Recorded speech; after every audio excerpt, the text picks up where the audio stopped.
إن الحمد لله نحمده ونستعينه ونستغفره ونؤمن به ونتوكل عليه ونعوذ بالله من شرور أنفسنا ومن سيئات أعمالنا من يهده الله فلا مضل له ومن يضلله فلا هادي له وأشهد أن لا إله إلا الله وحده لا شريك له وأشهد أن محمدا عبده ورسوله أرسله بالحق بشيرا ونذيرا ليظهره على الدين كله ولو كره المشركون اللهم صل على محمد وعلى آل محمد كما صليت على إبراهيم وعلى آل إبراهيم وبارك على محمد وعلى آل محمد كما باركت على إبراهيم وعلى آل إبراهيم إنك حميد مجيد أما بعد فإن خير الكلام كلام الله وخير الحديث كتاب الله وخير الهدي هدي محمد صلى الله عليه وسلم وشر الأمور محدثاتها وكل محدثة بدعة وكل بدعة ضلالة أيها الإخوان والأخوات أوصيكم بنفسي أولا بتقوى الله أعوذ بالله من الشيطان الرجيم يا أيها الذين آمنوا اتقوا الله حق تقاته ولا تموتن إلا وأنتم مسلمون يا أيها الناس اتقوا ربكم الذي خلقكم من نفس واحدة وخلق منها زوجها وبث منكما رجالا كثيرا ونساء واتقوا الله الذي تساءلون به والأرحام إن الله كان عليكم رقيبا بسم الله الرحمن الرحيم الذين آتيناهم الكتاب يتلونه حق تلاوته أولئك يؤمنون به ومن يكفر به فأولئك هم الخاسرون. മുഅ്മിനുകളായ സഹോദര സഹോദരിമാരെ, അല്ലാഹു സുബ്ഹാനഹു വ തആല നമ്മെ ഓരോരുത്തരെയും അനുഗ്രഹിക്കുമാറാവട്ടെ. ജീവിതത്തിന്റെ സമസ്ത മേഖലകളിലും പരമദയാലുവായ അല്ലാഹുവിന്റെ കൽപ്പനാ നിർദ്ദേശങ്ങൾ പഠിച്ച് പാലിച്ച് മുന്നോട്ട് പോകുവാൻ പരിശ്രമിക്കണമേ എന്ന് ഒരു മഹാഭാഗ്യം പോലെ ഒരിക്കൽ കൂടി ഒരുമിച്ച് കൂടിയ ഈ സമയത്ത് ഉണർത്തുകയാണ്, വസിയ്യത്ത് ചെയ്യുകയാണ്. അല്ലാഹു റബ്ബുൽ ഇസ്സത്ത് നമ്മെ ഓരോരുത്തരെയും മുത്തഖീങ്ങളിൽ ഉൾപ്പെടുത്തി അനുഗ്രഹിക്കുമാറാവട്ടെ. സഹോദരങ്ങളെ, അല്ലാഹുവിൻ്റെ ഔദാര്യം ഒന്നുകൊണ്ട് മാത്രം ജീവിതത്തിൽ ഒരിക്കൽ കൂടി റമളാനിൽ ഒരുമിച്ച് കൂടാൻ ആ നാഥൻ നമുക്ക് ഓരോരുത്തർക്കും തൗഫീക്ക് തന്നു. അൽഹംദുലില്ലാഹ്. അതർഹിക്കുന്ന പവിത്രത കാത്തു സൂക്ഷിച്ചുകൊണ്ട് ഈ മാസത്തെ കൊണ്ടു നടക്കാനും കഴിയാവുന്നത്ര സൽക്കർമ്മങ്ങളും ആരാധനാകർമ്മങ്ങളും പുണ്യങ്ങളും ചെയ്തു തീർക്കാനുമുള്ള തൗഫീഖ്, അതിനുള്ള ആഫിയത്ത് റബ്ബുൽ ആലമീനായ നാഥൻ നമുക്കും നമ്മുടെ ഉമ്മത്തിനും പ്രദാനം ചെയ്യുമാറാവട്ടെ. സഹോദരങ്ങളെ, മുസ്ലിമീങ്ങളായ നമ്മൾ സന്തോഷത്തിലും മനസ്സറിഞ്ഞ സംതൃപ്തിയിലുമാണ്. ആ സംതൃപ്തിയുടെ ആനന്ദത്തിന്റെ അടിസ്ഥാനം വിശുദ്ധ ഖുർആനുമായി ബന്ധപ്പെട്ട് നിൽക്കുന്നതാണ്. വിശുദ്ധ ഖുർആനും റമളാൻ മാസവും എണ്ണപിരിയാത്ത രണ്ട് മഹാ അത്ഭുതങ്ങളാണ്. എന്തുകൊണ്ട് ഖുർആൻ? നിങ്ങൾ നോക്കിയേ, ഖുർആൻ അവതരിപ്പിക്കപ്പെട്ടിട്ടില്ലായിരുന്നുവെങ്കിൽ ലോകത്തിന്റെ അവസ്ഥ എന്താകുമായിരുന്നു? ഒന്നിങ്ങനെ ആലോചിച്ചിട്ട് നിങ്ങളുടെ കൂടെ ഇങ്ങനെ വരും. ഖുർആൻ ഇറങ്ങുന്ന കാലത്തെക്കുറിച്ച് ചരിത്രം രേഖപ്പെടുത്തുന്നത് എല്ലാവിധ തമസ്സുകളുടെയും എല്ലാവിധത്തിലുള്ള അക്രമങ്ങളുടെയും കൂരിരുട്ട് നിറഞ്ഞു നിൽക്കുന്ന സമയമാണ്. ശിർക്കും കൊടിയ പാതകങ്ങളും നിറഞ്ഞു നിൽക്കുന്ന നാട്. യുദ്ധവെറി അതെങ്ങനെയാണ് പറഞ്ഞിടേണ്ടെന്ന് അറിയില്ല, അതിന് മാത്രം നിറഞ്ഞു നിൽക്കുന്ന കാലം. വ്യഭിചാരങ്ങൾക്കൊരു അറുതിയില്ല, പലിശക്ക് പരിധിയില്ല, അക്രമങ്ങളും അനീതികളുടെയും തേർവാഴ്ചകൾ അങ്ങനെ ഈ ലോകത്തിന്റെ എല്ലാ ഭാഗത്തും നിറഞ്ഞു നിൽക്കുന്നു. അന്നത്തെ വേദഗ്രന്ഥങ്ങളുടെ അവസ്ഥകളോ നിലവിലുള്ള തൗറാത്തിന്റെയും ഇൻജീലിന്റെയും അവസ്ഥ എന്ന് പറയുന്നത് അന്നത്തെ കാലഘട്ടത്തിലെ പുരോഹിതന്മാരുടെ കൈകടത്തലുകൾക്ക് വിധേയമാക്കി അവരുടെ താല്പര്യങ്ങൾക്കനുസരിച്ച വ്യാഖ്യാനങ്ങളും പ്രവർത്തനങ്ങളുമുള്ള ഒരു കാലം. ഞാൻ പറഞ്ഞത്, ഖുർആൻ ഇറങ്ങിയിട്ടില്ലായിരുന്നുവെങ്കിൽ മനുഷ്യന്റെ അവസ്ഥ എന്താകുമായിരുന്നു എന്നാണ്. ഒരു തിരിച്ചറിവില്ലാത്ത ജനതയായി പോകൂലേ? അതുകൊണ്ടാണല്ലോ ഖുർആൻ നബി സല്ലല്ലാഹു അലൈഹി വസല്ലമയോട് ഇങ്ങനെ നോക്കി പറഞ്ഞത്. അള്ളാഹു പറഞ്ഞു, ഇന്നാ അർസൽനാക ബിൽ ഹഖി ബശീറൻ വനദീറ. ഇന്നാ അർസൽനാക, നമ്മൾ നിങ്ങളെ അയച്ചത് റസൂലേ, ബിൽ ഹഖ്, ഖുർആന്റെ പേരാണത്. നാട്ടിൽ എന്തെല്ലാം കൂരിരുട്ടുകളുണ്ടോ അതിനെ ഇല്ലാതാക്കാനുള്ള പക്ക ഹക്കുമായിട്ടാണ് ഞാൻ അയച്ചത്. നിങ്ങൾ ആരാ? നിങ്ങൾ ബഷീറാണ്, നിങ്ങൾ നദീറാണ്. മറ്റൊരു സൂറത്തിൽ അങ്ങനെ പറയുന്നുണ്ട്.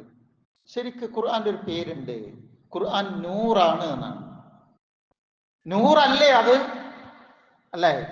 ശരിക്ക് നൂറ്, ഈ ഇരുട്ടുകളിൽ വെളിച്ചം കൊടുക്കുന്ന പ്രകാശം. ഫആമിനു ബില്ലാഹി വറസൂലിഹി വന്നൂരില്ലദീ അൻസൽനാ, അല്ലാഹുവിലും റസൂലിലും നിങ്ങൾ വിശ്വസിക്കുക. വന്നൂരില്ലദീ അൻസൽനാ, നാം നിങ്ങൾക്ക് ഇറക്കി തന്നിട്ടുള്ള ഈ വെളിച്ചത്തിലും നിങ്ങൾ വിശ്വസിക്കണം. സഹോദരങ്ങളെ, ഞാൻ ഇങ്ങനെ പറഞ്ഞത് ഖുർആനിന്റെ മഹത്വം നമ്മുടെ മനസ്സിലേക്ക്, നമ്മുടെ കൺമുന്നിലേക്ക് നമ്മൾ കൊണ്ടുവരണമെന്ന നിലക്ക.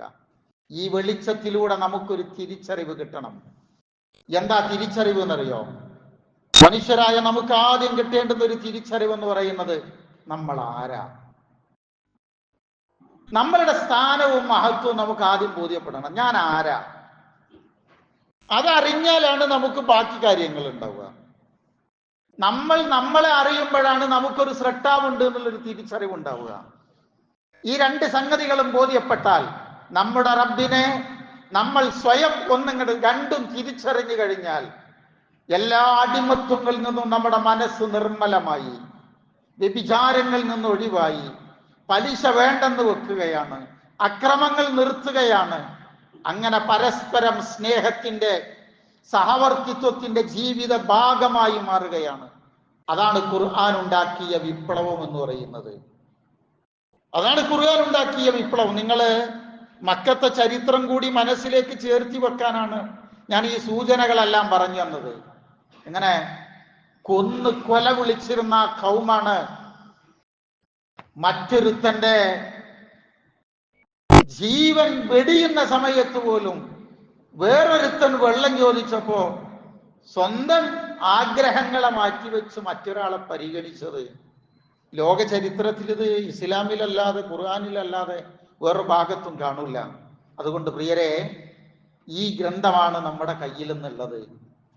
ഈ ഗ്രന്ഥമാണ് നമ്മളിൽ ഒരുപാട് പേരും ഇപ്പോൾ വായിച്ച് അടച്ചു വെച്ചത്.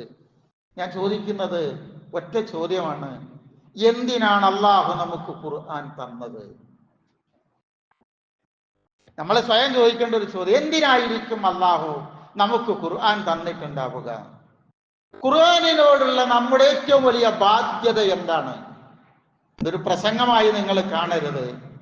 പ്രസംഗം കേൾക്കാനിരുന്നാൽ ഉറക്കു വരും. അതുകൊണ്ടാണ് ഞാൻ നിർത്തി സംസാരിക്കുന്നത്. നിങ്ങൾ എൻ്റെ കൂടെ ഓരോ വാക്കിലും ഉണ്ടാകണം. ഖുർആനിനോടുള്ള നമ്മുടെ ഏറ്റവും വലിയ ബാധ്യത എന്താ? ഞാൻ ആദ്യം ഓതി വെച്ച സൂറത്ത് ബഖറയിലെ 121 ആയത്ത്, അല്ലദീന ആതൈനാഹുമുൽ കിതാബ, നാം നിങ്ങൾക്ക് ആ ഗ്രന്ഥം തന്നിരിക്കുകയാണ്. ആ ഗ്രന്ഥം യത്ലൂനഹു, അത് അവർ തിലാവത്ത് നടത്തണം. തിലാവത്തിന് അർത്ഥം ലാസ്റ്റേ പറഞ്ഞു തരുള്ളൂ. അതവർ തിലാവത്ത് നടത്തണം. തിലാവത്തുൽ ഖുർആൻ പറഞ്ഞാൽ അറിയാലോ, അവർ പാരായണം ചെയ്യണം അല്ലേ? എങ്ങനത്തെ പാരായണം അറിയാം? ഹഖ്ഖ തിലാവത്തിഹി, ശരിയായ പാരായണം. ഉലൈക യുഅ്മിനൂന ബിഹി, ഈ തിലാവത്ത് ഹഖായി നടത്തുന്ന ആളുകളാണ് ആ ഖുർആനിൽ വിശ്വസിക്കുന്നത്. അർത്ഥം പറയുമ്പോൾ നല്ലോണം ശ്രദ്ധിക്കണം കേട്ടോ. ആ ഖുർആൻ ഹഖ തിലാവത്ത് നടത്തുന്നവരാണ് ആ ഖുർആനിൽ വിശ്വസിക്കുന്നവര്. വമയ്യക്ഫുർ ബിഹി, ആരെങ്കിലും ആ ഖുർആനിനോട് നിഷേധാത്മക നിലപാട് സ്വീകരിച്ചാൽ ഫഉലൈക ഹുമുൽ ഖാസിറൂൻ, അവരാണ് നഷ്ടകാരികൾ. ഇവിടെ നമ്മളോട് പറയുന്നത് എന്തറിയോ? തിലാവത്തുൽ ഖുർആൻ, ഖുർആനിന്റെ പാരായണം. ഖുർആനിന്റെ പാരായണം, വായനക്ക് നമ്മൾ ഖിറാഅത്തുൽ ഖുർആൻ എന്ന് പറയും. അല്ല ഖിറാഅത്തുൽ ഖുർആൻ അല്ല പറഞ്ഞത്, തിലാവത്താണ് പറഞ്ഞത്. എന്താ തിലാവത്ത്? തിലാവത്ത് എന്ന് പറഞ്ഞാൽ ഇപ്പൊ നിങ്ങൾ നോക്കി, ഈ തല എന്ന വാക്കിൽ നിന്നാണ് തിലാവത്ത് ഉണ്ടാവുന്നത്. വശംസി വളുഹാഹ വൽ ഖമരി ഇദാ തലാഹ. ഇങ്ങനത്തെ ആയത്ത് പറയുമ്പോൾ നിങ്ങൾ ഇതിന്റെ കൂടെ പറയണം കേട്ടോ, അതൊരാവശ്യമാണ്. സൂര്യൻ വശംസി വളുഹാഹ, അതിങ്ങനെ പ്രഭ ചൊരിഞ്ഞു നിൽക്കുകയാണ്. വൽ ഖമരി, ചന്ദ്രൻ തലാഹ, അതിനെ പിന്തുടർന്ന് വരികയാണ്. അതുകൊണ്ടാണ് ചന്ദ്രവട്ടത്തിന് എന്തില്ലാത്ത ശക്തിയില്ലാത്തത്, അതിന് ചൂടില്ലാത്തത്. അത് മറ്റേതിനെ ആഗിരണം ചെയ്തിട്ടാണല്ലോ എടുക്കുന്നത്. തലാഹ, പിന്തുടർന്ന് വരിക എന്നാണ്. ഒരായത്ത് ഓതുക, ആ ആയത്തിനെ പിന്തുടരുക, അതാണ് തിലാവത്ത് എന്ന് പറഞ്ഞാൽ. അപ്പൊ ഖുർആൻ പാരായണത്തിനുള്ളതാണോ? നമ്മളൊരാൾ ചോദിക്കാണ്, ഖുർആൻ ഓതാനുള്ളതാണോ പാരായണത്തിനുള്ളതാണോ? പാരായണത്തിന് കൂടി ഉള്ളതാണ്. ഖുർആൻ ഹിഫ്ളാക്കാനുള്ളതാണോ? അതിനു കൂടി ഉള്ളതാണ്. ഖുർആൻ തജ്വീദിനുള്ളതാണോ? അതിനു കൂടി ഉള്ളതാണ്. പക്ഷെ ഏതിനുള്ളതാണ്? ഒന്നാമത്തെ സംഗതി എന്താ? തജ്വീദ് നന്നാക്കലല്ല, മനപ്പാഠം മനസ്സിൽ സൂക്ഷിക്കലല്ല, അതെല്ലാം വേണം. പക്ഷേ എന്ത് വേണം? ഹഖ്ഖ തിലാവത്ത് എന്ന് പറഞ്ഞ ഖുർആൻ അനുസരിച്ച് ജീവിക്കലാണ്. ലോകത്തെ ഒന്നാമത്തെ മുഫസ്സിറ്, അള്ളാഹുവിന്റെ റസൂൽ സല്ലല്ലാഹു അലൈഹി വസല്ലമയിൽ നിന്ന് കേട്ടു പഠിച്ച ഒന്നാമത്തെ മഹാൻ ഇബ്നു അബ്ബാസ് റളിയല്ലാഹു അൻഹു. അടുത്ത വലിയ ആലിമാണ് ഇബ്നു മസ്ഊദ് റളിയല്ലാഹു അൻഹു. ഇവർ രണ്ടുപേരും ഇതിന് വിശദീകരണം കൊടുത്തെന്തറിയോ? യത്തബിഊനഹു ഹഖ്ഖ ഇത്തിബാഇഹി, ശരിയായ ഇത്തിബാഅ്, ഖുർആനിനെ നടത്തുക എന്നതാണ് ഖുർആൻ പാരായണം ചെയ്യുക എന്ന് പറഞ്ഞാൽ എന്നാണ്. ശരിയായ ഇത്തിബാഅ് നടത്തുക എന്നുള്ളതാണ്.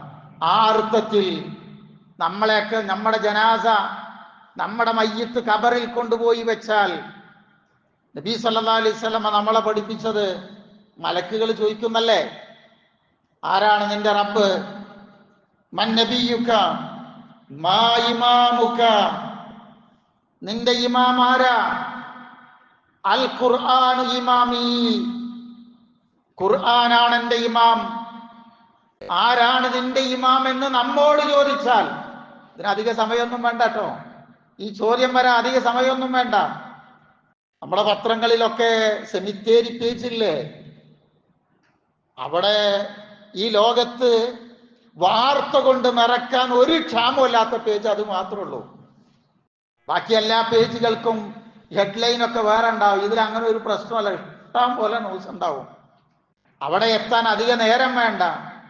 അതുകൊണ്ടായി വെച്ച് കഴിഞ്ഞാൽ ആദ്യം ചോദിക്കുന്നത് മാ ഇമാമുക്കാന്ന് ചോദിച്ചാൽ എന്റെ ഇമാം ഖുർആനാണെന്ന് പറഞ്ഞാൽ ഖുർആനിൽ പറഞ്ഞതുപോലെയാണ് ഞാൻ ബിസിനസ് നടത്തിയത്, ഖുർആനിൽ പറഞ്ഞതുപോലെയാണ് ഞാൻ ജീവിച്ചത്, ഖുർആനിൽ പറഞ്ഞതുപോലെയാണ് ഞാൻ വീട് വെച്ചത്, ഖുർആനിൽ പറഞ്ഞതുപോലെയാണ് ഞാൻ കല്യാണം കഴിച്ചതൊക്കെ നമുക്ക് അങ്ങനെ ഓരോന്ന് പറഞ്ഞു കൊടുക്കാൻ കിട്ടൂലേ സഹോദരങ്ങളെ? കിട്ടണ്ടേ? അള്ളാഹു നമ്മെ അനുഗ്രഹിക്കുമാറാവട്ടെ കേട്ടോ. ഞാൻ പറഞ്ഞത് ഓത്ത് പ്രധാനമാണ്, പക്ഷെ ജീവിതവുമായി ബന്ധമില്ലെങ്കിൽ ആ ഓത്തിന് അർത്ഥമില്ല. അതുകൊണ്ടാണ് മഹാന്മാരായ ഉലമാഇ എല്ലാവരും ഹഖ തിലാവത്തിനെ കുറിച്ച് വിശദീകരിച്ചിടത്ത് നമുക്ക് കാണാം. മഹാനായ ഇമാം ഗസാലി റഹിമഹുല്ല പറഞ്ഞിട്ടുണ്ട്, ഖുർആനിൽ ഹഖ തിലാവത്ത്, ഞാൻ ഇത് നന്നായി മനസ്സിലാക്കണം എന്നുള്ള നിലക്കാണ് ആ വാക്ക് ആദ്യമേ ചില കാര്യങ്ങളോട് പറയണത്. ഒന്ന്, തഫഹുമുൽ ഖുർആൻ ഉണ്ടാകണം, തഅലീമുൽ ഖുർആൻ ഉണ്ടാകണം, തദബ്ബുറുൽ ഖുർആൻ ഉണ്ടാകണം. ഈ 3 സ്ഥലങ്ങളിലും ഹളറത്തുൽ ഖൽബ് ഉണ്ടാകണം. എന്താ തഫഹുമുൽ ഖുർആൻ എന്ന് പറഞ്ഞാൽ? ഖുർആൻ നല്ലപോലെ മനസ്സിലാക്കണം, ഖുർആനിനെ നമ്മൾ തഅലീം ചെയ്യണം. നമുക്കത് മനസ്സിലാവും തോറും മഹത്വം വരണം. മഹത്വം വന്നിരിക്കും, നമുക്ക് പഠിക്കാം, മഹത്വം വന്നിരിക്കും. മാത്രമല്ല അങ്ങനെ തദബ്ബുറുൽ ഖുർആൻ, നമ്മുടെ ചിന്ത അങ്ങനെ പോണം. എന്താണ് തദബ്ബുർ? ദുബുർ എന്ന് പറഞ്ഞ നമ്മുടെ പിൻഭാഗം എന്ന വാക്കിനർത്ഥം അല്ലെ? തദബ്ബുർ എന്ന് പറഞ്ഞ നമ്മുടെ ചിന്ത പിന്നോട്ട് പിന്നോട്ട് പോകണം. മനുഷ്യനാവണമെങ്കിൽ വന്ന വഴികളെ കുറിച്ച് ഓർക്കണം. വന്ന വഴി ഓർത്തില്ലെങ്കിൽ നമ്മൾ അഹങ്കാരികളാണാവുക. അതുകൊണ്ടാണ് ആ ചിന്നാദിക്ക് ഇന്നലകൾ ഓർമ്മല്ലേ, അവൻ ഇന്നലെ ആരായിരുന്നു എന്നാണ് ചോദിക്കുക. ഇന്നലെ മറന്നാൽ ഇന്ന് നമ്മളാവൂല. നമ്മുടെ ചിന്ത മുന്നോട്ടല്ല, പിന്നോട്ട് ഇങ്ങനെ ചിന്ത പോകുമ്പോ നമ്മൾ മുന്നോട്ടുള്ള ശക്തിയാ വാഹിക്കും. അതിൽ ഹളറത്തുൽ ഖൽബ് ഉണ്ടാവണം. എന്ന് വെച്ചാൽ നമ്മുടെ നാവും നമ്മുടെ ഖൽബും നമ്മുടെ അഖിലും മനസ്സും ബുദ്ധിയും നാവും ഒന്നിച്ചു ചേരുന്ന വിധത്തിലുള്ള ചിന്തകൾ നടക്കണം. അങ്ങനെ കൊല്ലത്തിൽ ഒരിക്കലെങ്കിലും ഖുർആൻ ഓതി തീർക്കാത്ത മനുഷ്യനിൽ ലാ ഖൈറ ഫീ, അവനിൽ ഒരു നന്മയുമില്ല. സഹോദരങ്ങളെ, എന്താ പറഞ്ഞതെന്നറിയാം? നമ്മുടെ നാവ്, നമ്മുടെ മനസ്സ്, നമ്മുടെ ബുദ്ധി, ഇത് 3ഉം കൂടെ ചേർത്തി വെച്ച് മനസാന്നിധ്യത്തോടുകൂടെ ഒരു കൊല്ലത്തിൽ ഒരാവർത്തിയെങ്കിലും ഖുർആൻ ഓതി തീർക്കാത്ത മനുഷ്യനിൽ ഒരു നന്മയുമില്ല. ലാ ഖൈറ ഫീഹി ന ഇമാം നവവി റഹിമഹുല്ല പറയുന്നത്. അപ്പൊ നിങ്ങളൊന്ന് ആലോചിച്ച് നോക്കിയേ. ഖുർആൻ ഞാൻ പറഞ്ഞുതരാട്ടെ. അത് പിന്നെ ഖുർആൻ തൊടാത്ത മനുഷ്യന്മാര് വരെ നമ്മുടെ കൂട്ടത്തിലുണ്ട്. പിന്നെ പറഞ്ഞുതരാം. ഖുർആനില് ഒരു ഹർഫ് ഓതിയാൽ 10 ഇരട്ടി കൂലിയാണ്. നേരത്തെ പറഞ്ഞ കാഴ്ചപ്പാടിലാണ് ഓതേണ്ടത്. 3,21,250 ഹർഫുകൾ ഖുർആനിലുണ്ട്, അക്ഷരങ്ങളുണ്ട്. ഒരു ആവർത്തി നമ്മളത് ഇങ്ങോട്ട് ഓതി ഈ കാഴ്ചപ്പാടിൽ ഓതിയാൽ എത്ര പുണ്യം! അൽഹംദുലില്ലാ, അള്ളാഹുവിന്റെ തൗഫീഖിനാൽ നമുക്ക് കിട്ടൂലേ?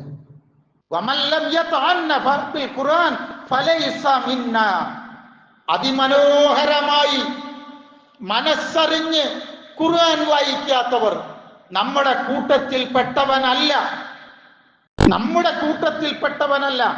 അവൻ ഈ ഉമ്മത്ത്, ഈ സൊസൈറ്റിയിൽ നിന്ന് പുറത്താണ് കേട്ടോ അള്ളാന്റെ ഹബീബ് സ്വല്ലല്ലാഹു അലൈഹി വസല്ലമ പറയുന്നത്. സഹോദരങ്ങളെ, ഖുർആനുമായി ബന്ധമില്ലാത്ത, ഖുർആൻ പാരായണം ചെയ്യാത്ത ഒരു ദിനം നമ്മുടെ ജീവിതത്തിൽ ഉണ്ടാവാൻ പാടില്ല. നമ്മുടെ ജീവിതത്തിൽ ഈ പ്രായത്തിനിടക്ക് എത്ര പുസ്തകങ്ങൾ ഞാനും നിങ്ങളും വായിച്ചിട്ടുണ്ടാവും. നമ്മൾ വായിച്ച ഗ്രന്ഥങ്ങളെല്ലാം പാടെ കൂടി ഒരു ഗുഡ്സ്, ഒരു ചെറിയ വാഹനത്തിൽ കയറ്റാൻ മാത്രം ചിലപ്പുണ്ടാവും. പക്ഷെ നാളെ അള്ളാഹുവിന്റെ കോടതിയിൽ നമുക്ക് ശഫാഅത്ത് പറയാൻ വേണ്ടി വരിക നമ്മൾ ഓതിയ ഖുർആൻ മാത്രമേ ഉള്ളൂ. നമ്മൾ വായിച്ച വേറൊരു കിതാബും നമ്മുടെ കൂടെ വരില്ല. എനിക്ക് തോന്നുന്നത് പരലോകത്ത് നമ്മൾ പ്രതികളാവാൻ സാധ്യത ഉണ്ടെങ്കിൽ അത് ഖുർആനിന്റെ കാര്യത്തിലായിരിക്കും. നമ്മളാരും നിസ്കാരത്തിന്റെ കാര്യത്തിൽ അത്ര മോശക്കാരല്ല. നമ്മൾ സ്വയം ചിന്തിക്കുക കേട്ടോ. ഞാൻ ഈ പറയുന്ന വാക്കുകള്, നമ്മളാരും നിസ്കാരത്തിന്റെ കാര്യത്തിൽ അത്ര പുറകിലല്ല. പിന്നെ നോമ്പ് പരമാവധി എല്ലാവരും എടുക്കാറുണ്ട്. മൊത്തത്തില് മലയാളികളെ കുറിച്ച് നമ്മൾ പരിശോധിച്ച് നോക്കിയാലേ ഹജ്ജ്, ഉംറ, ഈ കാര്യത്തിലൊക്കെ മറ്റുള്ളവരെ അപേക്ഷിച്ച് നമുക്ക് താല്പര്യം കൂടുതലാണ്. പക്ഷേ ഈ സദസ്സ് നോക്കിയിട്ട് നമ്മൾ ഓരോരുത്തരും ഖുർആൻ പഠിച്ചവരാണ് എന്ന് പറയാൻ നമുക്ക് കഴിയോ? നിങ്ങൾ വേറെ ഒന്നും ആലോചിക്കരുത്. ഞാൻ ഒറ്റ ചോദ്യം ചോദിക്കുന്നുള്ളൂ. കാരണം ഖുർആൻ ഇറങ്ങിയത് കൊണ്ടാണ് നമ്മൾക്ക് ഈ മാസത്തിന് അത്രയും പവിത്രത വന്നത്, ഇക്കണ്ട പുണ്യം കിട്ടിയത്. പ്രിയരെ, ഖുർആനുമായുള്ള നമ്മുടെ പ്രാഥമിക ബന്ധമാണ് ഖുർആൻ ഓതുക എന്ന് പറയുന്നത്. എങ്ങനെ? ഖുർആൻ സമീപനത്തിന്റെ ഒരു ഇൻട്രഡക്ഷനാണ്, പ്രാഥമിക തലമാണ് ഖുർആൻ ഓതുക എന്ന് പറയുന്നത്. അതിന്റെ മുകളിലാണ് തിലാവത്ത്, ഹിഫ്ള്, തഫക്കുറ്, തദബ്ബുറ് ഇതെല്ലാം വരുന്നത്. നോക്കിയേ, നമ്മുടെ പ്രായം കൂടുന്നതിനനുസരിച്ച്, ഞാൻ കഴിഞ്ഞ ദിവസം പറഞ്ഞു, നമ്മളൊരു 15 വയസ്സിലാണ് ഞാൻ നിങ്ങളൊക്കെ മദ്രസ പഠനം നിർത്തിയിട്ടുണ്ടാവുക. അതിന്റെ മുമ്പ് നിർത്തിയവരുണ്ടാവും. ഇനി നല്ല മദ്രസ പോയിട്ടുണ്ടെങ്കിൽ ഒരു 15 വയസ്സ് വരെ. ആ 15-ൽ നിന്ന് മാറി 50, 55, 60, 40 ഒക്കെ ആയി. ആ 15-ലുള്ള ആളല്ല ഈ ഇരിക്കുന്ന, ഈ പറയണ ഞാനും ഇരിക്കണ നമ്മളും. എന്തെല്ലാം മേഖലകളിൽ നമ്മൾ കഴിവ് തെളിയിച്ചവരാണ്. നമ്മൾ കൈവച്ച മേഖലകളിൽ എവിടെയും ചിലപ്പോ പരാജയങ്ങൾ വന്നിട്ടുണ്ടാവില്ല. അൽഹംദുലില്ലാഹ്, അള്ളാന്റെ തൗഫീക്കിന് വേണ്ടി എപ്പോഴും ചോദിക്കണം കേട്ടോ. ഞാൻ അത് അംഗീകരിച്ചുകൊണ്ട് ഞാൻ പറയുന്നു. 15-ാം വയസ്സിൽ മദ്രസന്ന് ഇറങ്ങിയിട്ട് അന്നത്തെ അതേ തപ്പിപ്പിടിച്ചിട്ടുള്ള ഓത്തന്നെ ഉള്ളൂ ഇന്നും എങ്കിൽ എന്തിരിക്കും നമ്മുടെയൊക്കെ കഥ? നമ്മുടെ വളർച്ചക്കനുസരിച്ചൊരു പുരോഗതി ഈ ഭാഗത്തും വേണ്ടേ? ഇനി ആ തപ്പിപ്പിടിച്ചിട്ടുള്ള ഓത്തും കൂടി ഇല്ല എങ്കിൽ എന്തിരിക്കും നമ്മുടെ അവസ്ഥ? പടച്ചവന്റെ കോടതിയിൽ ഖുർആൻ തൊട്ടു നോക്കാത്ത ആളുകളില്ലേ? ഖുർആൻ തൊട്ടു നോക്കാത്ത ആളുകളില്ലേ? ഈ ഖുർആൻ എന്നത് നമ്മുടെ എല്ലാവരുടെയും ബാധ്യതയാണ് സഹോദരങ്ങളെ.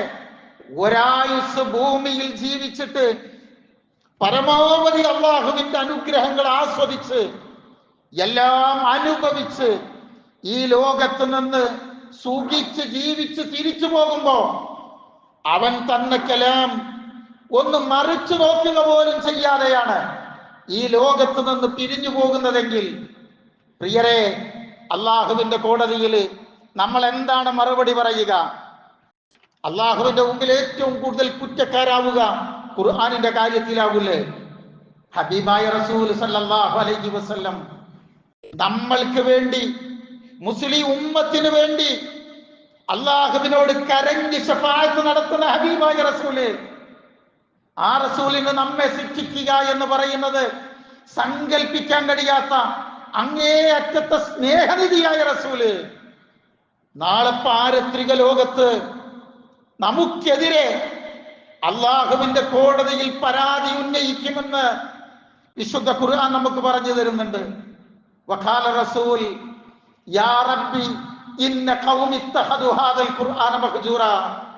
അല്ലാഹുവേ, എന്റെ ജനത, എന്റെ കൗമ് എന്ന് പറഞ്ഞ ഞാനും നിങ്ങളും, ഇവരെ ഖുർആനിനെ അവഗണിച്ചവരാണ്. അവരെ ഒഴിവാക്ക്, അവരെ അകറ്റിവിട്, അടുത്ത് നിർത്തരുതേ എന്ന് പറഞ്ഞുകൊണ്ട് നമുക്കെതിരെ അള്ളാഹുവിന്റെ റസൂല് പരാതി പറയുന്ന നബി സല്ലല്ലാഹു അലൈഹി വസല്ലമ അള്ളാഹുവിന്റെ കോടതിയിൽ വല്ല പരാതിയും പറഞ്ഞാൽ ആ ജനത, ആ വ്യക്തികൾ പിന്നെ രക്ഷപ്പെടൂ സഹോദരങ്ങളെ? ഇല്ലല്ലോ. പ്രിയരെ, ഞാൻ പറഞ്ഞത്, വിദ്യാഭ്യാസം ഉണ്ടെങ്കിൽ നമുക്ക് വളരാം, സമ്പത്തുണ്ടെങ്കിൽ നമുക്ക് വളരാം, രാഷ്ട്രീയ സ്വാധീനമുണ്ടെങ്കിൽ നമുക്ക് വളരാം, അല്ലേ? ഒരു കൗമ് നിലനിൽക്കാനുള്ള അടിസ്ഥാന യോഗ്യതകളാണ് ഇതെല്ലാം എങ്കിൽ നമ്മൾ അറിയണം കേട്ടോ. മുസ്ലിമീങ്ങളായ നമ്മളെ സംബന്ധിച്ചിടത്തോളം ഈ മൂന്നിനും അല്ല പ്രസക്തി, ഈ മൂന്നും ഉണ്ടാകും. നേരത്തിരിക്കണം, ഇത് മൂന്നും ഉണ്ടാവും. ഖുർആൻ നമ്മുടെ കയ്യിലുണ്ടെങ്കിൽ. ഖുർആൻ ഇല്ലാത്ത ഈ മൂന്നെണ്ണം ഉണ്ടല്ലോ, അത് ബിഗ് സീറോ ആണ് എന്ന് നമ്മൾ തിരിച്ചറിയണം. ഉമർ ബിൻ ഖത്താബ് റളിയല്ലാഹു അൻഹു പറഞ്ഞു, ഇഖ്റഉൽ ഖുർആൻ വതുഅറഫൂന ബിഹി. നിങ്ങൾ ഖുർആനുമായി ബന്ധപ്പെടുക, അതിലൂടെ അറിയാൻ ശ്രമിക്കുക. മുന്നേറ്റം ഖുർആനിലൂടെയാ. അതുകൊണ്ടാണ് സത്യനിഷേധികൾ പറയുന്ന വാക്കുണ്ട്, വഖാല അല്ലദീന കഫറു ലാ തസ്മഉ ലിഹാദൽ ഖുർആൻ വൽഔ ഫീഹി ലഅല്ലകും തഅലിബൂൻ. കാഫിറുകൾ പറയാണ്, നിങ്ങൾ ഈ ഖുർആൻ കേൾക്കരുത്. ഒന്ന് അനങ്ങിയിരിക്കി. നിങ്ങൾ ഈ ഖുർആൻ കേൾക്കരുത്. ഇത് കേൾക്കാൻ ഇട വന്നാൽ, സാഹചര്യം വന്നാൽ നിങ്ങൾ അവിടെ ബഹളങ്ങൾ ഉണ്ടാക്കണം. ആരാ പറയുന്നത്? കാഫിറുകൾ പറയാ. ഖുർആൻ കേൾക്കാൻ ഉതകുന്ന സാഹചര്യം നാട്ടിൽ ഉണ്ടാക്കരുത്. നാട്ടിൽ നടക്കുന്ന ഓരോ വിഷയങ്ങളും ഞാൻ ഈ മിൻബറിന്റെ പവിത്രത വെച്ചുകൊണ്ട് എല്ലാം പറയുന്നില്ല. നാട്ടിലുള്ള എല്ലാ വാർത്തകളും നിങ്ങൾ ഇതുമായി ചേർത്ത് വെക്കുക. ഇസ്ലാമിനെതിരെ പല കോണുകളിൽ നിന്നുള്ള വിമർശനങ്ങൾ, അതിനെ അതിജീവിക്കാനുള്ള കരുത്ത് അല്ലാഹുവിന്റെ ദീനിനും കിതാബിനും ഇസ്ലാമിനും കിട്ടാം. അതുകൊണ്ടല്ലേ ഇസ്ലാമിനെ ഏറ്റവും കൂടുതൽ വിമർശിക്കുന്ന നാട്ടിലാണ് ഇസ്ലാം ഏറ്റവും കൂടുതൽ വളരുന്നത്. നിങ്ങൾ മനസ്സിലാക്കണം, അറബിയില് ലോകത്ത് അറബിക് യൂണിവേഴ്സിറ്റികളുണ്ട്. എന്തിനറിയോ? എന്തിനെ? ഇസ്ലാമിനെ തെറ്റിദ്ധരിപ്പിക്കാൻ. ഇസ്ലാമിനെ തെറ്റിദ്ധരിപ്പിക്കാൻ അറബിക് യൂണിവേഴ്സിറ്റികൾ വരെ ഇസ്ലാമിന്റെ ശത്രുക്കൾ ഉണ്ടാക്കിയിട്ടുണ്ട്. ഇന്ന് നിലനിൽക്കുന്ന ഞാൻ പറഞ്ഞത്. ചില മതവിഭാഗങ്ങളുടെ യുവ ടീമുകളുണ്ട്. പേരൊന്നും പറയണ്ട, നിങ്ങൾ പേരാലോചിച്ചെടുത്തോളി. അവരുടെ ചില സൈറ്റുകൾ പരതിയാൽ പ്രിയരെ നമ്മൾ അത്ഭുതപ്പെട്ടു പോകും. പടച്ചോനെ, എന്ത് ജോതി നുണകളാണെന്നറിയാമോ? എങ്ങനെയാണ് നുണ പറയാന്ന് അറിയില്ല. അത്ര ജാതി നുണകളാണ് ഇസ്ലാമിന്റെ പേരിൽ പറയുന്നത്. പക്ഷെ നിങ്ങൾ നോക്കി, ഖുർആൻ പഠിച്ച് ആ എതിരാളികൾ തന്നെ വരുന്ന ആൾക്കാർ തിരിച്ചു വരിക.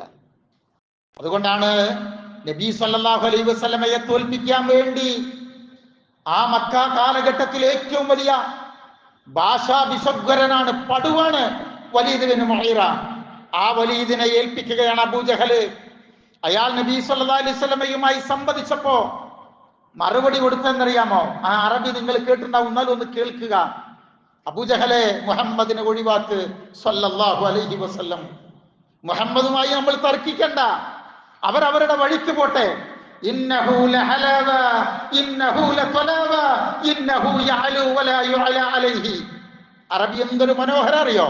നമ്മൾ പറഞ്ഞതല്ല, വലീദ് ബിൻ മുഗീറ മുശ്രിക്കുകളുടെ നേതാവ് പറയാ, ഇന്നഹു ലഹലാവ. അത് കേൾക്കുമ്പോൾ എന്തോ ഒരു മധുരിമയാണെന്നറിയോ? വല്ലാത്ത വശ്യശക്തിയാണ് അതിന്. ഇന്നഹു യഅലു, ഇതേ വളരൂ, അതിനെ തോൽപ്പിക്കാൻ ഈ ലോകത്തൊന്നുമില്ല എന്ന് ഖുർആനിന്റെ ഒരായത്ത് കേട്ടപ്പോഴേക്കാണ് വലീദ് ബിൻ മുഗീറ അങ്ങനെ പറഞ്ഞത്. സഹോദരങ്ങളെ, ഇത് നമ്മളിങ്ങനെ ഖുർആനെ കുറിച്ച് പറഞ്ഞാല് ഇത് നോൺ സ്റ്റോപ്പ്, നമ്മളുടെ ആയുസ് മുഴുവൻ പറഞ്ഞാൽ തീരൂല. 10 മിനിറ്റ് കൊണ്ട് നമ്മളിങ്ങനെ ആലോചിച്ചെടുക്കുക. ഇത് എന്തിനാ പറഞ്ഞതെന്നറിയോ? നമ്മുടെ കൂട്ടത്തിൽ നിസ്കരിക്കണോരാ കൂടുതൽ നിസ്കരിക്കാത്തവരാ. നമ്മുടെ കൂട്ടത്തിൽ കണക്കനുസരിച്ച് സക്കാത്ത് കൊടുക്കുന്നവരല്ലാത്തവരാ. ഓരോ രംഗെടുത്തിട്ട് ഇന്നതാണോ നിങ്ങൾ ചിന്തിക്കുക. എന്താ കാരണം? അലം യഗ്നിലില്ലദീന ആമനു അൻ തഖ്ശഅ ഖുലൂബുഹും ലിദിക്രില്ലാഹ് വമാ നസല മിനൽ ഹഖ്. ഖുർആനിന്റെ വചനങ്ങൾ കേട്ടിട്ട് മനസ്സുകൾക്ക് ഇനിയും വഴിപ്പെടാൻ കീഴ്പ്പെടാൻ സമയമായില്ലേ? അങ്ങനെ ചില ആളുകൾ വന്നു, അവരുടെ മനസ്സുകൾ കടുത്തുപോയി. കടുത്തു പോകാനുള്ള കാരണം ഫതാല അലൈഹിമുൽ അമദു ഫഖസത് ഖുലൂബുഹും വകസീറും മിൻഹും ഫാസിഖൂൻ. മനസ്സ് കടുത്തത് ഈ വേദത്തിൽ നിന്ന് അകന്നു പോകുമ്പോഴാണ്. ഒരുപാട് ചരിത്രങ്ങൾ, ഖുർആനുമായി ബന്ധപ്പെടുന്നവരുടെ ചരിത്രങ്ങളൊക്കെ അങ്ങനെയാണ്. സമയമല്ല. എന്നോട് ചോദിക്കാൻ, എത്ര ദിവസമായി നമ്മൾ ഖുർആൻ തൊട്ടിട്ട്? ഖുർആൻ തൊടാത്ത ഓതാത്ത വല്ലവരും നമ്മുടെ കൂട്ടത്തിലുണ്ടെങ്കിൽ തൗബ ചെയ്ത് മടങ്ങണം. സ്നേഹമുള്ളവരെ, പിന്നെന്ത് നോലുമ്പാ? അള്ളാന്റെ കലാമ് കേൾക്കാൻ നമുക്ക് ഇഷ്ടല്ലേ? നമ്മുടെ ഞാൻ അടുത്ത ഇത്ര അനുഭവം പറഞ്ഞുതരാം. നമ്മൾ വളരെ അടുത്തൊരു സുഹൃത്തിന്റെ വലിയ പണ്ഡിതനാണ്. അദ്ദേഹത്തിന്റെ ഉപ്പ മരണപ്പെട്ടൊരു കൊല്ലായി. അവരുടെ ഒരു പ്രസംഗത്തിന്റെ ഒരു ക്ലിപ്പ് എന്റെ കയ്യിലുണ്ടായിരുന്നു. ഞാനത് അവർക്ക് അയച്ചു കൊടുത്തപ്പോ സങ്കടപ്പെടുന്ന ഇമോജികൾ ഇങ്ങനെ അയച്ചു തന്നു. അവരുടെ കുടുംബം മുഴുവനും. ഉപ്പാന്റെ വാക്കാണ്. എല്ലാവരും കണ്ണീർ വാർത്തുകൊണ്ടാണ് കേട്ടത്. നമ്മുടെ ഉപ്പാന്റെ വാക്കുകൾ ഉപ്പന്റെ കാലശേഷം കേൾക്കുമ്പോൾ നമുക്ക് എന്തൊരു ഇമ്പരിക്കില്ലേ? കേൾക്കുമ്പോഴാണ് സങ്കടങ്ങൾ എങ്ങനെ വരും. അള്ളാന്റെ കലാം ആദ്യം പറഞ്ഞു വെച്ചിട്ടില്ലേ, നമ്മുടെ കയ്യിൽ തന്നിട്ടില്ലേ, എന്നിട്ട് നമ്മളാ ഒന്ന് കേട്ടിട്ടില്ല എന്നുണ്ടെങ്കിൽ എന്തിനാണ് പ്രിയരെ നമ്മളെ പറ്റുക? അതുകൊണ്ട് ഖുർആനിനെ അതിന്റെ ലോജിക്കിൽ മാത്രം സമീപിച്ചാൽ പോരാ, വൈകാരികമായി ഇമോഷണലായി അതിനെ ഏറ്റെടുക്കുക. അപ്പോഴാണ് അത് നെഞ്ചിൽ തട്ടുക, കൽബിലേക്ക് ഇറങ്ങുക, നമ്മുടെ കണ്ണിലേക്ക് നനവ് തട്ടുക. ഒരു ദിവസം ഏതെങ്കിലും ഒരു നേരം അള്ളാഹുവിന്റെ കലാമ നാവിനോട് ചേരാതെ ഞാൻ കിടന്നുറങ്ങുകയില്ല എന്ന് ഞാനും നിങ്ങളും ഈ സെക്കൻഡിൽ പ്രതിജ്ഞ ചെയ്യുക സഹോദരങ്ങളെ. ചില ആളുകളുണ്ട്, സമയമില്ലാത്ത ഒരുപാട് കാര്യങ്ങൾ പറയാൻ വിചാരിച്ചിരുന്ന ഇങ്ങനെ വായിച്ചു നോക്കുമ്പോൾ എനിക്ക് തന്നെ പേടിയാകാണ്, സമയം കഴിയാണ്. ഖുർആൻ നമ്മളോട് പറയണെന്തറിയോ? ഖുർആനിന്റെ വെളിച്ച് ഇങ്ങനെ വാക്കുകൾ കേൾക്കുമ്പോ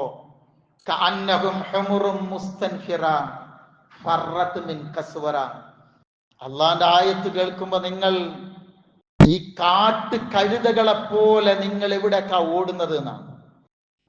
സിംഹം എര പിടിക്കാൻ വേണ്ടി കാട്ട് കഴുതയുടെ അടുത്ത് വന്നാൽ മറ്റുള്ള മൃഗങ്ങളൊക്കെ ഓടുന്നതിനേക്കാൾ വേഗതയിലാണ് അത്രേ ഈ മൃഗം ഓടുക. അള്ളയാണ് ഈ ബൊമ്മ വെച്ചിട്ട്, നമ്മളല്ലേ. ചില മനുഷ്യന്മാരുണ്ട് എണ്ണ തേച്ചിട്ടുള്ള ആൾക്കാർ പിടിച്ചാൽ കിട്ടൂല. എന്നാ മാതിരി ഖുർആൻ ക്ലാസ് ഉണ്ട് എന്ന് പറഞ്ഞാൽ, അല്ലെങ്കിൽ ഒരു ഖുർആൻ പഠനം ഉണ്ട് എന്ന് പറഞ്ഞാൽ അതൊന്നിങ്ങനെ എത്ര വിദഗ്ധമായിട്ടാണെന്നറിയോ വഴുതി പോവുക. കാരണം നമ്മളെ മനസ്സ് ശരിയല്ലെങ്കിൽ, മനസ്സെന്ന് വെച്ചാൽ ഞാൻ ഒന്ന് പങ്കെടുക്കണില്ല വിചാരിച്ചാൽ പിന്നെ അത് പങ്കെടുക്കാൻ കഴിയൂലല്ലോ. അപ്പൊ മനസ്സിനെ ഒന്ന് നമ്മൾ തിരിച്ചു വെക്കുക, ഒന്നൊരുങ്ങുക, ഒന്ന് തയ്യാറാവുക. ബാക്കി കാര്യങ്ങൾ നമുക്ക് പിന്നീട് പഠിക്കാം. അള്ളാന്റെ കലാം നെഞ്ചോടൊന്നിങ്ങനെ ചേർത്തി വെക്കുക, ചേർത്തി വെക്കാൻ നമുക്ക് കഴിയണം. പണ്ട് മുർസി ചോദിച്ചതുപോലെ ഖുർആനൊന്ന് ഓതാൻ തരുമെന്ന് ചോദിച്ചു. ഒരു ജയിലിൽ കിടക്കുക. അപ്പൊ പറഞ്ഞു, നിങ്ങൾക്ക് ഖുർആൻ തരാൻ പറ്റൂല, ഖുർആൻ തന്നങ്ങൾ ഓതുള്ളൂ എന്ന് പറഞ്ഞു. അന്നാ ജയിൽ വാർഡിനോട് അദ്ദേഹം പറഞ്ഞത്, എഞ്ചിനീയറിംഗിൽ PhD ഉള്ള ഈജിപ്തിന്റെ പ്രസിഡന്റിനെ ജയിലിലടച്ചപ്പോ അയാൾ പറഞ്ഞത്, ഖുർആൻ ഓതാനായിരുന്നുവെങ്കിൽ ഞാൻ 7 വയസ്സിലെ ഹാഫിള, എനിക്ക് ഖുർആൻ വേണ്ട. ആ വാക്കുകൾ ഇങ്ങനെ ഉരുവിടുമ്പോ എന്റെ റബ്ബിന്റെ കലാം നെഞ്ചോടൊന്ന് ചേർത്തി പിടിക്കണോന്ന് തോന്നി. അതുകൊണ്ട് ചോദിച്ചതാ. പ്രിയരെ, അള്ളാന്റെ കലാമിനെ ഇഷ്ടപ്പെടുക, അതിലാണ് നമ്മുടെ ഇസ്സത്ത്. അള്ളാഹു നമ്മെ ഓരോരുത്തരെയും അനുഗ്രഹിക്കുമാറാവട്ടെ.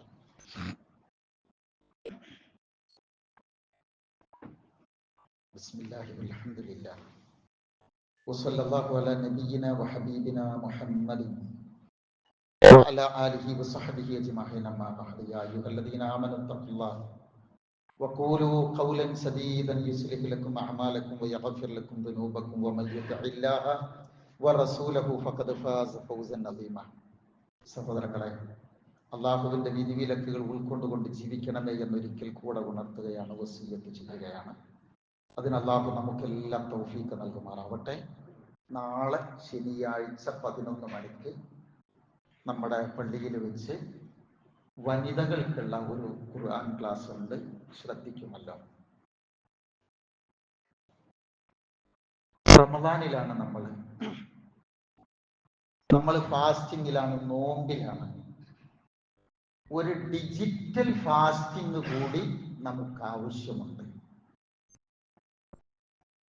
നമ്മുടെ കയ്യിലുള്ള ഉപകരണം മൊബൈല്, നമ്മൾ പറയും നമ്മൾക്കൊന്നും ലഹരി ബാധിച്ചിട്ടില്ല എന്ന്. നമ്മൾ പുറത്തുള്ള ലഹരി പലപ്പോഴും ഉപയോഗിക്കാറില്ല, അൽഹംദുലില്ലാ.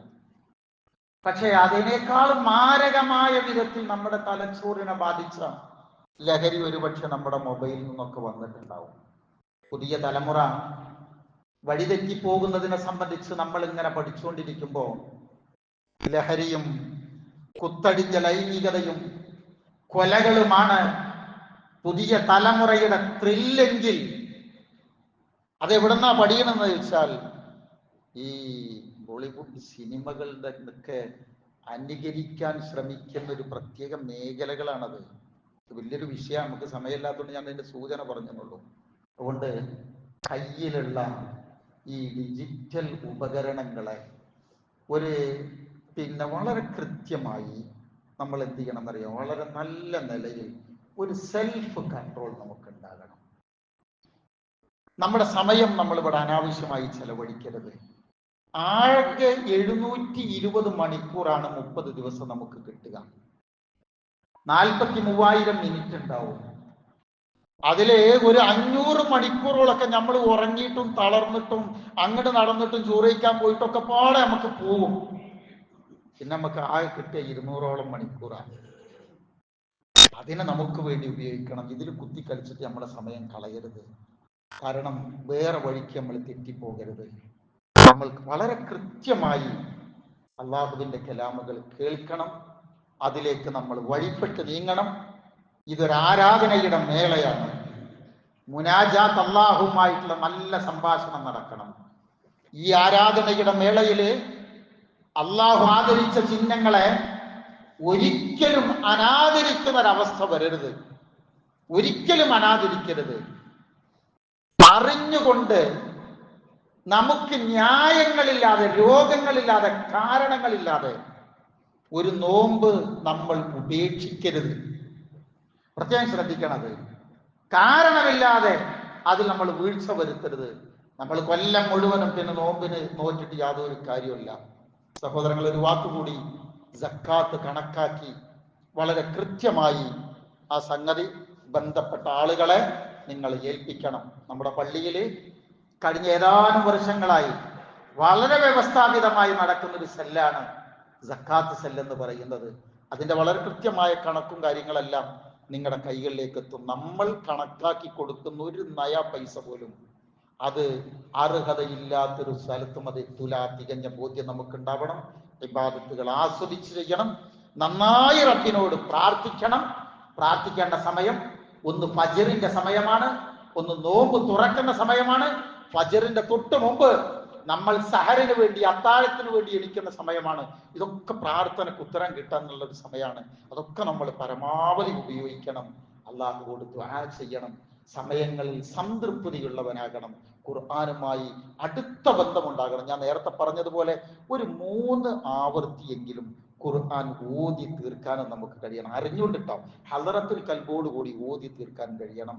ശ്രമിക്കണം, പ്രാർത്ഥിക്കണം. അല്ലാഹു റബ്ബുൽ ഇസ്സത്ത് നമ്മൾ ഓരോരുത്തരെയും അനുഗ്രഹിക്കുമാറാവട്ടെ. നമുക്കും നമ്മുടെ മാതാപിതാക്കൾക്കും തമ്മിൽപ്പെട്ട എല്ലാ നല്ലവരായ ജനങ്ങൾക്കും അവനെല്ലാ പാപങ്ങളും വിട്ടുപുറത്ത് മാറ്റി തരുമാറാവട്ടെ. നമ്മുടെ കൂട്ടത്തിൽ രോഗങ്ങൾ കൊണ്ട് കഷ്ടപ്പെടുന്ന ഒരുപാട് ആളുകളുണ്ട്. ഇന്നുകൂടി നമ്മോട് ദുആ ചെയ്യാൻ വേണ്ടി നമ്മുടെ ഈ പിന്നെ പള്ളിയിൽ വരുന്ന നമ്മുടെ ഒരു സഹോദരി ഒരു മാരകമായ പ്രയാസത്തിലാണ് അവരുള്ളത്. അല്ലാഹു അവർക്കും നമുക്കും ഒക്കെ എല്ലാവിധത്തിലുള്ള കഷ്ടപ്പാടുകളും മാറ്റി രോഗങ്ങളിൽ നിന്ന് ശിഫ തന്ന് ആഫിയത്തോടു കൂടിയുള്ള ഒരു ജീവിതം തന്ന് അള്ളാഹുവിലേക്ക് വഴിപ്പെടാനുള്ള മനസ്സ് തന്ന് നമ്മെ അള്ളാഹു തുണക്കുമാറാവട്ടെ. ഖുർആനിന്റെ വചനങ്ങളിലൂടെ സന്തോഷമുള്ള മനസ്സുമായി നീങ്ങാനുള്ള തൗഫീക്ക് നമുക്ക് ഓരോരുത്തർക്കും, നമ്മുടെ മക്കൾക്കും കുടുംബത്തിനും ഉമ്മത്തിനും അല്ലാഹു പ്രദാനം ചെയ്യുമാറാവട്ടെ. ഈ ലോകം വിട്ട് പിരിയുമ്പോ ലാ ഇലാഹ ഇല്ലല്ലാഹ് എന്ന കലിമത്ത് തൗഹീദ് ഉച്ചരിച്ച് അള്ളാഹുവിനെ കണ്ടുമുട്ടാൻ അള്ളാഹു നമുക്കെല്ലാം തൗഫീഖ് നൽകുമാറാവട്ടെ. അല്ലാഹുമ്മ ഗ്ഫിർ ലിൽ മുഅ്മിനീന വൽ മുഅ്മിനാത്ത് വൽ മുസ്ലിമീന വൽ മുസ്ലിമാത്ത് അൽ അഹ്യാഇ മിൻഹും വൽ അംവാത് ഇന്നക മുജീബുദ് ദഅവാതി യാ ഖാദിയൽ ഹാജാത്ത് റബ്ബന ഗ്ഫിർ ലനാ വലി ഇഖ്വാനിന അല്ലദീന സബഖൂനാ ബിൽ ഈമാൻ ولا تجعل في قلوبنا غلا للذين آمنوا ربنا إنك رؤوف رحيم اللهم أجرنا من النار اللهم أعز الإسلام والمسلمين وأذل الشرك والمشركين ونجنا من القوم الظالمين ربنا هب لنا من أزواجنا وذرياتنا قرة أعين واجعلنا للمتقين إماما ربنا آتنا في الدنيا حسنة وفي الآخرة حسنة وقنا عذاب النار واغفر لنا يا غافر المذنبين آمين برحمتك يا أرحم الراحمين اللهم صل وسلم وبارك على نبينا محمد وعلى آله وصحبه أجمعين وسلام على المرسلين والحمد لله رب العالمين.